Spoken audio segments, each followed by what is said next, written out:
یوصیکم اللہ فی اولادکم، اللہ تعالیٰ تمہیں وصیت کرتا ہے تمہاری اولاد کے بارے میں، للذکر مثل حظ الانثیین، لڑکے کے لیے حصہ ہے دو لڑکیوں کے برابر۔ فَإِن كُنَّ نِسَاءً فَوْقَ اثْنَتَيْنِ فَلَهُنَّ ثُلُثَا مَا تَرَكَ،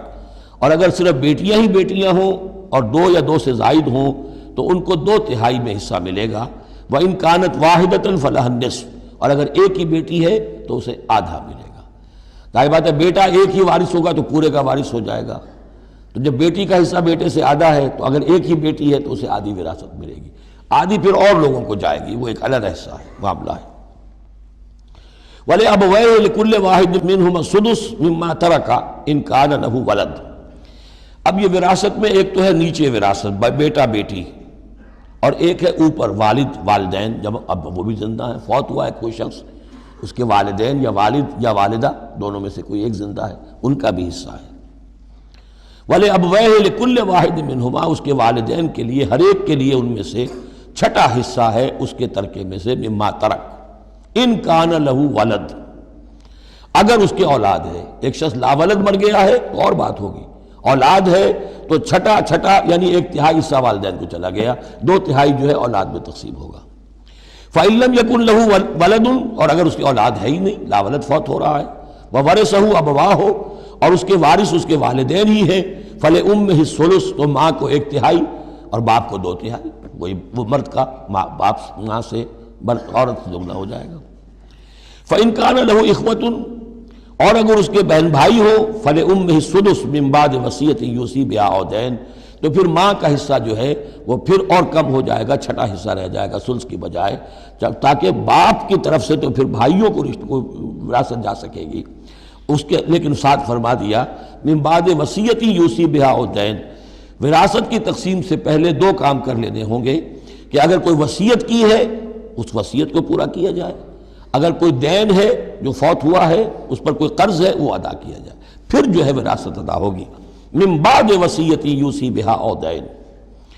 آباؤکم و ابناؤکم لا تدرون ایہم اقرب لکم نفعا، تمہارے باپ یا تمہارے بیٹے تم نہیں جانتے کہ ان میں سے کون تمہارے لیے زیادہ نافع ہے، زیادہ قریب ہے نفع کے اعتبار سے۔ فریضۃ من اللہ، یہ تم اپنی عقلوں کو چھوڑو، اللہ کی طرف سے یہ فرض ہے۔ فریضۃ من اللہ، یعنی آدمی سمجھے میرے بوڑھے والدین ہیں، خام خواہ ان کے لیے حصہ کائے کو رکھ دیا ہے، کھا پی چکے، زندگی گزار چکے، وراثت تو ملنی چاہیے اولاد کو، بیٹا بیٹی کو نہیں، اللہ کا حکم مانو۔ آباؤکم و ابناؤکم لا تدرون ایہم اقرب لکم نفعا فریضۃ من اللہ ان اللہ کان علیما حکیما، یقیناً اللہ تعالیٰ علیم اور حکیم ہے، اس کا کوئی حکم علم اور حکمت سے خالی نہیں۔ وَلَكُمْ نِصْفُ مَا تَرَكَ أَزْوَاجُكُمْ إِن لَّمْ يَكُن لَّهُنَّ وَلَدٌ، اور تمہارا حصہ تمہاری بیویوں کے ترکے میں سے آدھا ہے اگر ان کے کوئی اولاد نہ ہو، بیوی فوت ہو رہی ہے اور اس کے کوئی اولاد نہیں ہے تو جو کچھ چھوڑ رہی ہے اس میں سے نصف جو ہے شوہر کا ہو جائے گا، باقی نصف جو ہے وہ بیوی کے بھائیوں وغیرہ کو جائے گا، لیکن شوہر کا نصف ہو گیا۔ فَإِن كَانَ لَهُنَّ وَلَدٌ، اور اگر اس کے اولاد ہے، فَلَكُمُ الرُّبُعُ مِمَّا تَرَكْنَا، پھر تمہارے لیے چوتھائی حصہ ہوگا اس میں یہ جو اس نے چھوڑا ہے، باقی 3/4 اس کی اولاد میں تقسیم ہو جائے گا۔ من بعد وصیت یوصین بہا او دین، اور یہ بھی ہوگا وصیت کی ایگزیکیوشن کے بعد، اور اگر کوئی قرض ہے تو اس کی ادائیگی کے بعد۔ وَلَهُنَّ الرُّبُعُ مِمَّا تَرَكْتُمْ، اور جو کچھ تم چھوڑو، مرد شوہر فوت ہو گیا ہے تو اس کی وراثت میں سے بیویوں کا حصہ ہے چوتھا، ان لم یکن لکم ولد، اگر تمہارے کو اولاد نہیں ہے۔ فَإِن كَانَ لَكُمْ وَلَدٌ، اور اگر تمہارے اولاد ہے، فَلَهُنَّ الثُّمُنُ مِمَّا تَرَكْتُمْ مِن بَعْدِ وَصِيَّةٍ تُوصُونَ بِهَا أَوْ دَيْنٍ، تو پھر تو ان کے لیے 8واں حصہ ہے۔ اگر تمہارے لیے اولاد ہے تو تمہاری بیوی کے لیے پھر 8واں حصہ ہے تمہارے ترکے میں سے، من بعد وصیت توصون بہا او دین، اس وصیت کو تکمیل کے بعد جو تم نے کی ہو یا قرض جو تمہارے ذمے ہو ادا کرنے کے بعد۔ وَإِن كَانَ رَجُلٌ يُورَثُ كَلَالَةً، اور اگر کوئی شخص جس کی وراثت جو ہے تقسیم ہو رہی ہے کلالہ تھا، او امراتن، یا کوئی عورت بھی کلالہ ہو سکتی ہے۔ یہ کلالہ کون ہوتی ہے؟ جس کے نہ تو والدین ہو نہ اولاد ہو، میت ہے، فوت شدہ مرد ہے یا عورت ہے، تو جو نہ تو ہے اوپر والدین میں سے کوئی اور نہ کوئی اولاد میں سے، وہ اس کو کلالہ کہتے ہیں، بہن بھائی ہیں۔ اب بہن بھائیوں میں جو تقسیم ہوگی وہ ایک تقسیم تو وہی ہے کہ جو حقیقی اور عینی اور اللاتی بہن بھائیوں میں ہوتی ہے، وہ تو ہے اسی طرح جیسے کہ اولاد کی ہے، لیکن یہاں خاص حکم دیا جا رہا ہے۔ عربوں میں اصل میں 3 قسم کے بہن بھائی ہوتے تھے۔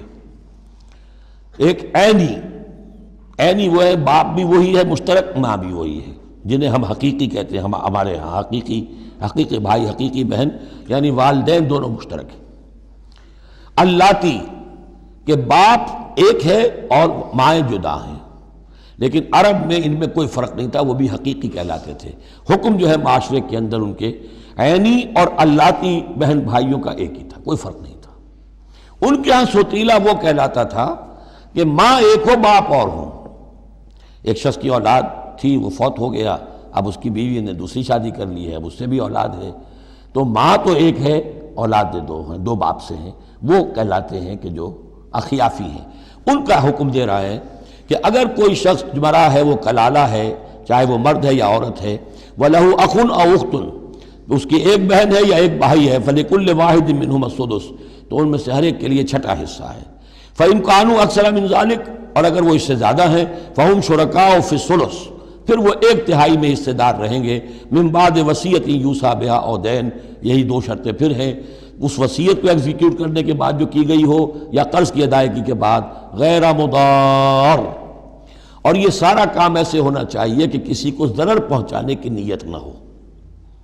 وصیۃ من اللہ، یہ اللہ کی طرف سے تاکید ہے۔ واللہ علیم حلیم، اللہ تعالیٰ سب کچھ جاننے والا، کمال حلم والا ہے۔ اس کے حلم پر دھوکہ نہ کھاؤ کہ وہ تمہیں پکڑ نہیں رہا ہے، اس کی پکڑ جب آئے گی تو ان بطش ربک لشدید، پھر اس کی پکڑ بڑی سخت ہوگی۔